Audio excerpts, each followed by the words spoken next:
Добро утро и од мене. Време е да го започнеме најновото издание на магазин. Денеска малку поразлично со оглед на тоа дека ќе раскажеме на вистина лична и животна приказна. Станува збор за пред се би рекол мајка, бидејќи ова е најголемата улога и титула која што некој може да ја има, сопруга, радиоводителка и меѓу останатото човек што навистина има познавање од сите области, но во 2020 година се соочува со една вест која што и не е баш така добра, а тоа е дека и диагностицираат мултиплекс склероза, односно МС, па бидејќи месец март е месец за подигнување на свеста на оваа болест, денеска Ивона Зотевска одлучи да ја раскаже незината приказна во магазин, а истовремено верувам дека и ќе мотивира многу останати кои што се соочуваат со било какви здравствени проблеми, дека едноставно нема откажување, сила во животот мора да се најде и треба да се иде понатаму. Ивона, добро утро. Добро утро.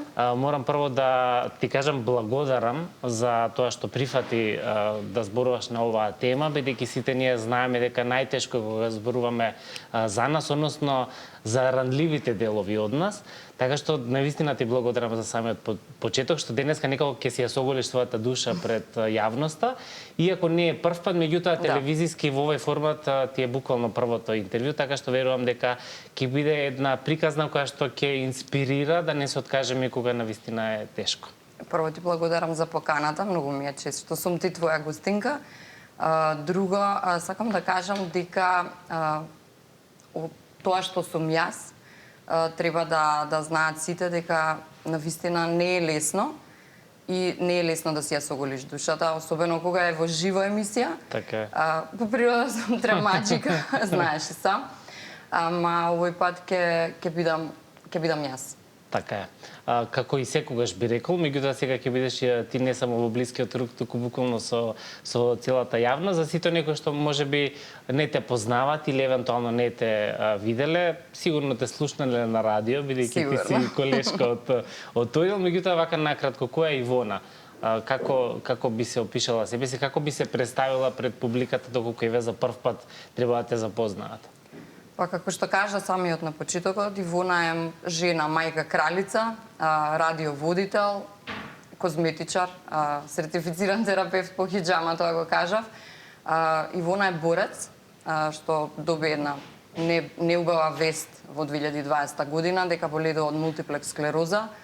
И болест што требаше да ме сруши, ама не дозволив да ме сруши. И навистина мислам дека Ивона е една многу јака личност, што треба да го пренесе своето знаење и треба мотивацијата да ја предаде на сите оние кои што ќе ја чујат таа диагноза во иднина и што ја слушнале неодамна. Мултиплекс склероза не значи крај на животот. Апсолутно. Интересно е само да споменам на почетокот дека сите овие титули и професии кои што Ивона во меѓувреме ги кажа, ги почнува откако ја добива диагнозата, така што мислам дека тебе тој буквално тежок. Освен мајка и сопруга. Освен мајка и сопруга, да. Таа титула веќе ти одамна. Одамна. Колку години веќе? 14 години сум мајка, 15 години сопруга. Горда мајка. Горда мајка на две деца, прекрасно. Така, ќе позборуваме и за децата, знам дека и тие се навистина голема поддршка и сигурен сум дека сега не гледаат. Да не заборавиме, денеска ќе имаме едно супер изненадување, доколку вечер сте слободни, ќе имаме гратис влезници за стендап комедијата на Филип Угреновиќ, која што се случува од 20 часот во јавна соба или паблик рум во Скопје, така што на двајца по 2 карти ќе доделиме, но тоа некаде ќе биде при крајот на емисијата, затоа следете не и ќе ве вклучиме во живо. Сега вака, картите ќе одиме подоцна, на почеток да се размрдаме малку, пред да ја раскажеме онака детално твојата приказна, да одиме со една мала игра која што гласи доврши реченицата. Супер. Знам дека си човек кој што сака забава, така што апсолутно, да. Да, верувам дека ќе биде ова. И да скршиме тремава малце. Да, имаш ли трема? Затоа го сакам јас радиото, затоа што нема камери. Сега тремата ти од камерата, од мене, од Не од камерата, секако знаеш проблемот кој е, нели? 5 килограми што ги додава камерата. Ама знаат луѓето и минусираат, виж да не се секираш. Да, пошто тие последните 5 се секогаш најтешки. За симнување. И за тоа може да спобеда. Може, не е проблем. Колку ти намали со текот на годините. Океј, Ивона. Има многу, меѓутоа да почнеме од нешто позабавно. Ајде. Ако Ивона Арсик Изотевска беше филмски лик, ке беше? Сигурно некоја Лара Крофт. Добро. Ивона има навика да? Да overthinking, да преразмислува, да најчесто тоа го правам. Да размислам унапред за работите. Најхраброто нешто што Ивона го прави како мајка е? Се е храбро што правам како мајка. Значи, буквално се. Најхраброто е тоа што ги советувам да бидат луѓе. Веројатно е тоа најхраброто што го правам. А кога е најтешко, Ивона си вели? После дождот ќе изгрее пак сонце. И кога е најдобро и кога е најтешко, ќе помине. Како мајка со мултиплекс склероза, Ивона сака другите да знаат дека не е крај на светот, дека се живее. И Ивона најголема сила пронаоѓа во сама себе. Во сама себе. Во сама себе. Ова многу ми се допаѓа. А најсмешниот момент на Ивона? Многу има смешни, секојдневно не можам да ти одвојам. Ти си позната по хуморот. Верувам дека те одржа ли хуморот во Дефинитивно. живот, да речем, ако може така да се изразам? Дефинитивно. Луѓето околу мене, тие што ме знаат со години, знаат дека сум социјална личност, знаат дека сакам многу да се дружам, знаат дека сакам многу да се шегувам, ете. Таква ми е и генетиката. Ние сме многу весело семејство, општо моите родители, татко ми е стендап комичар во подоцнежни години, да кажам. Така да мислам дека смејата, хуморот и се тоа што го носи, тоа ме одржува, социјалниот живот, како што кажав, дружбата со пријателите, со семејството секако, тоа е тоа. Одлично. Ивона, да започнеме од тоа 2020 година, тоа е годината на корона. На ковид, да. Да, ковидот, кога сите некако бевме, не некако, туку бевме буквално изолирани и тебе баш таа година, нели? И баш на почетокот. И баш на почетокот. Ти се случува диагноза мултиплекс склероза. Кои беа симптомите, како одлучи да одиш на испитувања и така да се навратиме малце пред 6 години, како ти ја кажа ова диагноза и што беше првото кое што во моментот го направи? 2020 беше година на ковид, мене ме фатија симптомите на почетокот, негде во април, во март веќе бевме нели затворени, ниедна медицинска установа не работеше и тоа беше многу предизвикувачки за целата ситуација што се случи. Почна да ми трнат нозете и трнењето се качуваше сантиметар по сантиметар секојдневно и веќе стана движењето тешко и летаргично. Само приватните установи работеа, морав приватно да се испитам и докторот ми ја соопшти веста: Ивона, имаш мултиплекс склероза. Не ми беше непозната, па да паднам во несвест. Реков само: знаев, докторе, затоа што имав пред 10 години предходно некои сомневања кои не излегоа како што не излегоа по таа диагноза. Сомневања твои лични или сомневања на докторите? Медицински, да. Не беа дефинитивни резултатите тогаш кога ме испитуваа. Имаше демиелизирачка болест, пошто мултиплекс склероза е хронична инфламаторна демиелизирачка болест. Добро, што значи тоа сега? Хронична значи дека ја добиваш еднаш и си ја носиш до крај на животот. Инфламаторна значи дека има воспаление. Воспалението е на миелинската обвивка на рбетниот мозок, таа масната обвивка што е. Тоа е нели инфламаторниот дел, а дегенеративна е заради тоа што во подоцнежни години може да развие некои проблеми, па дури кај некои порано со говорот, со мокрењето, со движењето, со меморијата. Иако морам да го објаснам, мултиплекс склероза не значи дека јас сум млада па сега имам склероза па ќе заборавам, пошто најчесто тоа прво тоа е асоцијација. Сегаш ми викаат: да. ќе почнеш да забораваш? Сега сигурно не.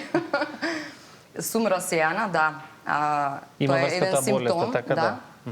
Ама нема да заборавам сега, во подоцнежни години се случува нели кај многумина, не само кај болните од мултиплекс. Мултипла, односно мултипла склероза е вистинскиот збор. Склероза значи лузна, а мултипла значи повеќе лузни, значи повеќе лузни на работниот мозок. И кога ми ја соопшти веста докторот, затоа што веќе имав познавање и секогаш сум била човек што го интересира се, и било која болест и диагноза да ја слушнам, прво ја гуглам, ја читам, така да бев свесна и знаев од прилика што ме чека. Не беше едноставно сепак, нели, во тој период. Беше збунета во самиот момент? Бев збунета, не знаев што ме чека како терапевтски. Ти веќе беше спремна, значи ти претходно истражуваше. Бев спремна, ама не бев спремна заради тоа што бев мајка и не знаев како ќе им го соопштам тоа дома на децата, на сопругот, на семејството. Мојата неспремност беше тука. И мојот страв беше тука како јас ќе се однесувам, дали ќе бидам како претходно. И не сум како претходно. Така, ќе кажеме разликата која е, нели, од пред и потоа. Дали во овој период кога ти ја соопштуваат веста и кога ти се соочуваш со реалноста, кога веќе си свесна дека ја носиш таа болест, може би имаш период на депресија, анксиозност? Да. Прво мислам дека тоа беше. Прво беше депресијата. Анксиозноста беше поттикната од начинот на моето движење тогаш. Тешкото движење и тоа како те гледаат другите од надвор и моментот дека треба на сите да им го објасниш, беше што ми ствараше анксиозност. Се соочуваше со реакции од околината? Иако беше период на ковид и сите бевме затворени, ама пак некој некогаш и негде ќе те сретне, пак ќе мора да се објасниш. Не ми беше проблем да зборам за мултиплекс склероза, никогаш не сум се ни срамела, тоа едноставно ја имам како диагноза и не дозволив да ме смени, ама моментот, првите, да речам, 6 месеци, беа вистински да се изборам. И психички и физички, за да застанам на нозе и да бидам она што, нели, понатака станувам и веќе сум денеска. Како психички се стабилизира? Што ти помогна во тој период од овој депресивен момент што вели? Затоа што, нели, како велат дека состојбата на умот и мозокот е најстрашното нешто. Абсолютно. И доколку посебно кога си има таков предизвик, болест и психички не се биде стабилен, тогаш е стварно... Па најверојатно ми помогна тоа што, како што кажав, сум социјална личност и сега ќе ми се јават и вона, ќе идеме на кафе и јас кажам, не, јас имам мултиплекс, нема да идам на кафе. Не, напротив, ќе идам. Тоа е тоа што ме поттикна да... Зошто да ме промени? Зошто да ме промени една диагноза? Па дури и да немам екстремитети, па има помагала, па така можам да излезам, секако можам да излезам. Тоа беше тоа што ме разбуди, да речам, што ме врати. Секако тука е медитациони вежби, нешто јога, поддршка психолошка апсолутно прифаќам и сум ја користела и на сите им ја препорачувам најтопло. Мислам дека тоа беше истите работи што ги знаеш, само на друг начин ти ги кажува психологот. Срочени како една водилка. Срочени како што треба, да, различна е, исто значи реченицата, ама различно е срочена, зборовите имаат различен распоред и тоа во умот прави, нели, подсвеста ги прифаќа различно работите и многу фактори влијаат, ама мислам дека желбата за да бидам нормална, мада и секако и со болести, без болести си тој, желбата за да не бидам различна, да бидам, нели, и прифатена и социјална како што бев претходно, мислам дека јас била најзаслужна за да излезам од депресија и анксиозност. Се сеќаваш ли како им пренесе и им кажа на твоето семејство, на твоите деца, сопругот и на твоите родители, и дали може би тоа беше потешкиот дел од соочувањето со себе? Мислам дека тоа беше најтешкиот дел. Као сите беа неми, а никој ништо не изреагира, као уште не знаеа што ги чека. Сите беа као Ивона, па добро, сега, тоа е, нема конкретен одговор, ама не може веста да се каже наеднаш и не може да се соочат со реалноста за 24 часа. Треба период и тој период го искористивме заради тоа што беше ковид и бевме сите затворени дома. Па имаше периоди кога, нели, морав да објаснам, имаше периоди кога барав поддршка и мислам дека, ајде ќе кажам, не најдобро нешто што ми се случило е мултиплата, ама беше еден wake-up call за да се сменат некои работи кај мене, а поддршката од дома секако дека влие. Во моментов гледаме на фотографија, ова е твојот брат. Да, брат ми. Тој е еден од носечките столбови, нели? Да, иако е многу далеку, во Канада живее веќе 18 години, поддршката е секојдневна, секоја секунда. Дури да не го слушнам, знам дека ме поддржува, тоа се чувствува. Јас сум по природа емпат и сите чувства, дури и твоите, и на било кој што е околу мене ги прифаќам и ги изимам како своји, можеби заради тоа и сум лице со МС. Што велат докторите? Јас знам дека ти си човек кој што многу истражува на темата и сите тие моменти. Кои се причините?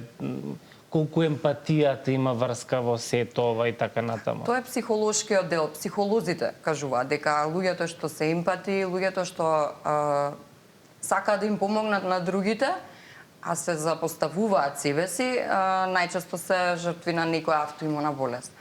Докторите за оваа болест е толку непозната причината. Тригерот го знаеме сите е стресот, ама причинителот се уште не се знае. Од 1800 и некоја година постои болеста, ама се уште дефинитивен причинител не постои. Болеста има 1000 лица, секој си е различен за себе, секој пациент. Сите имаме различни симптоми, ама заедничкото е нели таа нишката што имаме поддршка, група на поддршка, да речам, издружение кое што не поддржува 100% во секој чекар. Така. Имаше ли време и период кога ти се чувствуваше поразлична од останатите? Јас од секогаш сум поразлична од останатите. Тука ништо не ми се сменило. Тоа е друга тема. Тоа е друга тема.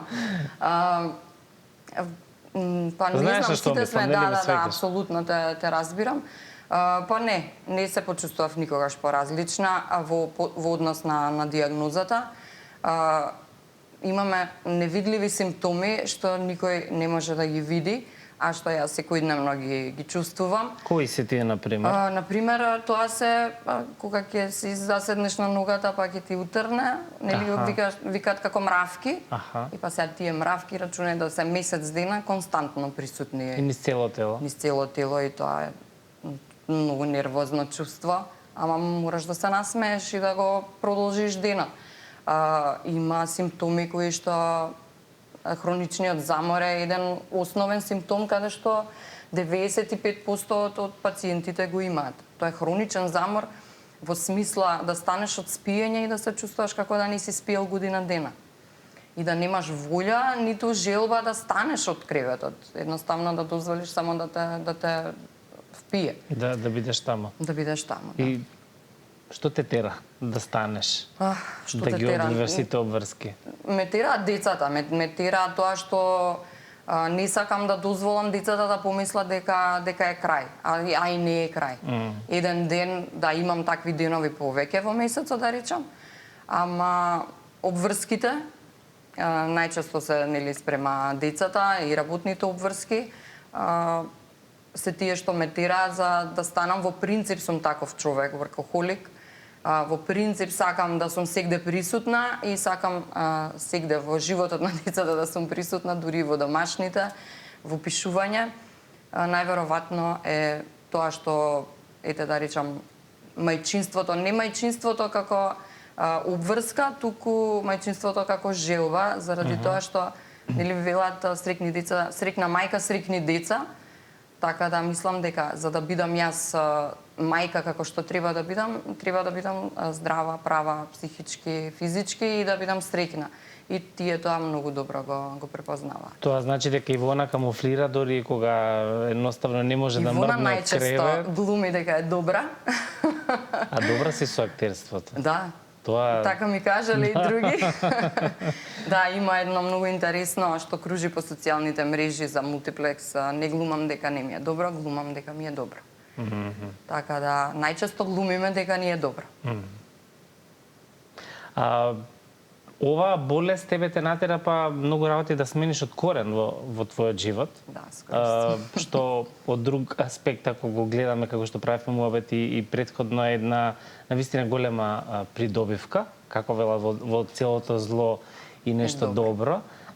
Кои се работите кои што МС како болест ги промени кај тебе лично и верувам дека сето тоа ти даде дополнителен мотив, нели буквално како еден рестарт и некој нов почеток на некој си втор живот, трет или каков и да е во твоето секојдневие. Мултиплексот ме смени од корен, како што кажа, си ги сменив навиките. Прво и основно го сменив начинот на кој што се гледам јас себе. Да, Што значи сега ова? А тоа значи Како се гледаше претходно, како се гледаш сега? Како машина.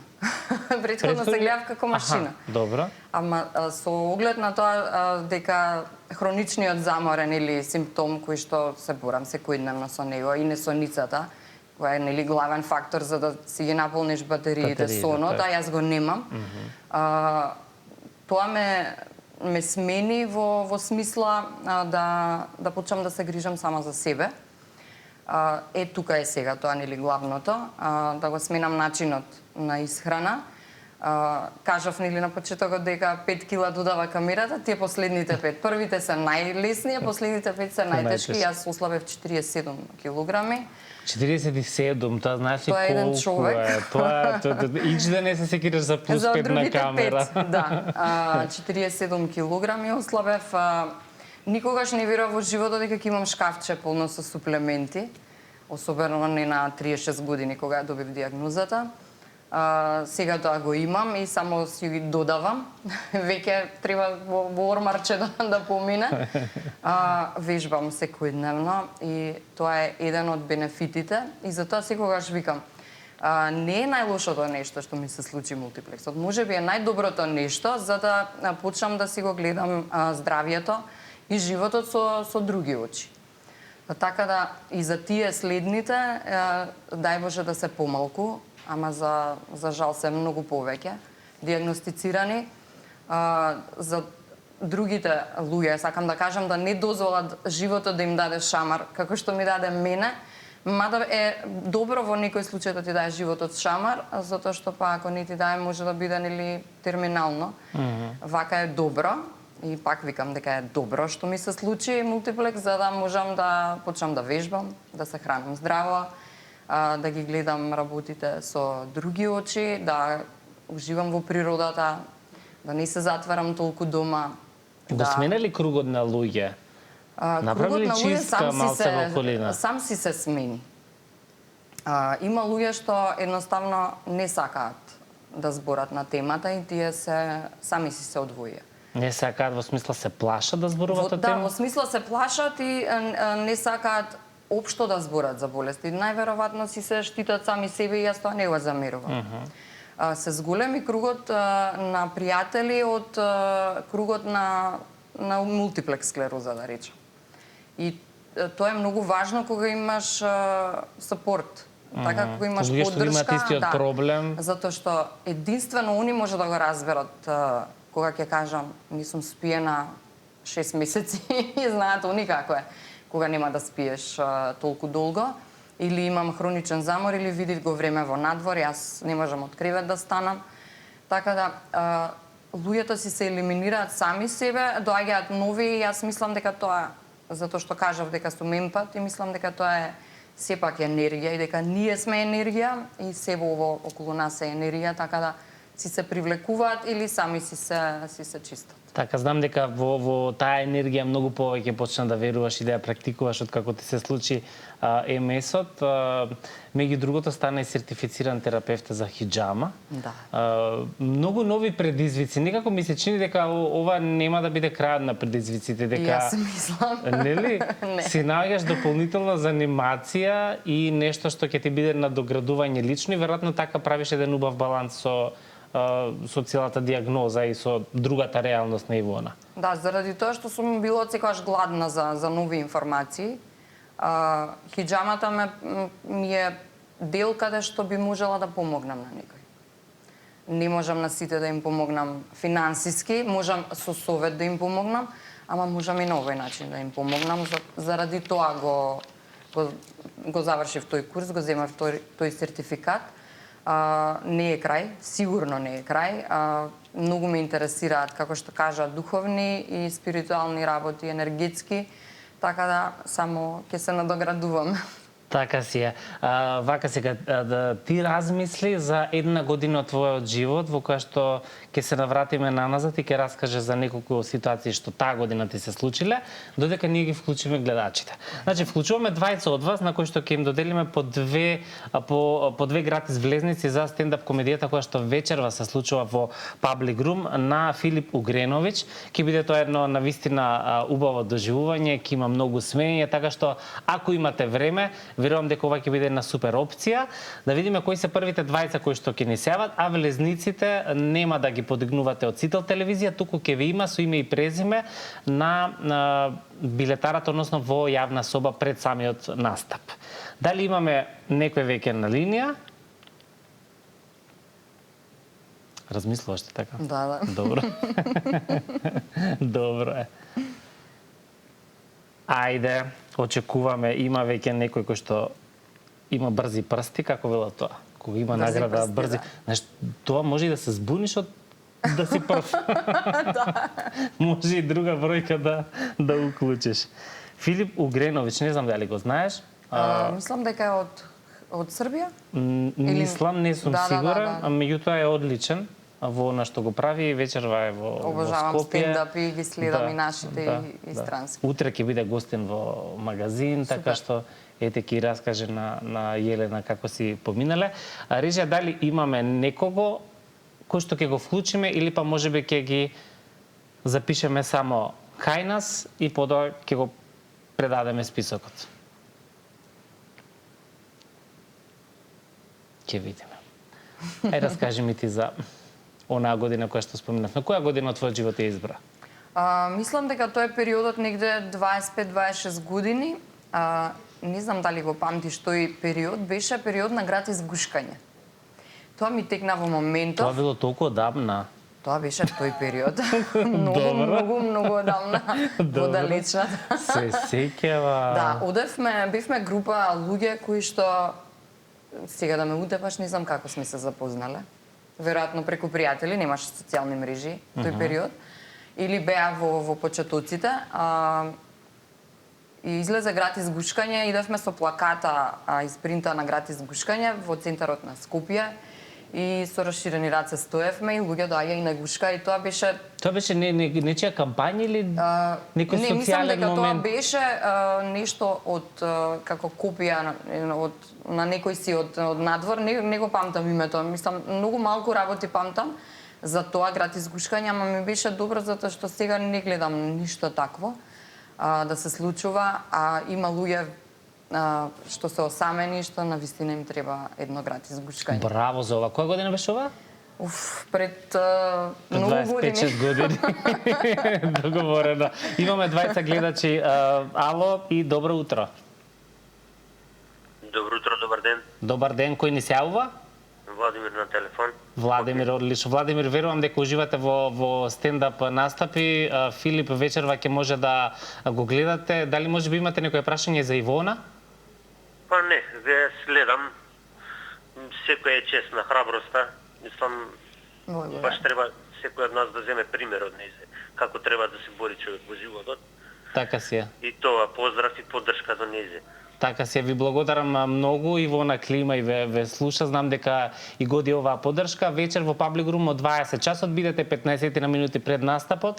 Со вашето име и презиме ќе ги оставите сега во режија и ќе може да си ја гледате. Значи вие и уште една карта, 2 добивате, да знаете. Ета така и вторите 2 карти ги доделуваме на кој ни се јавува?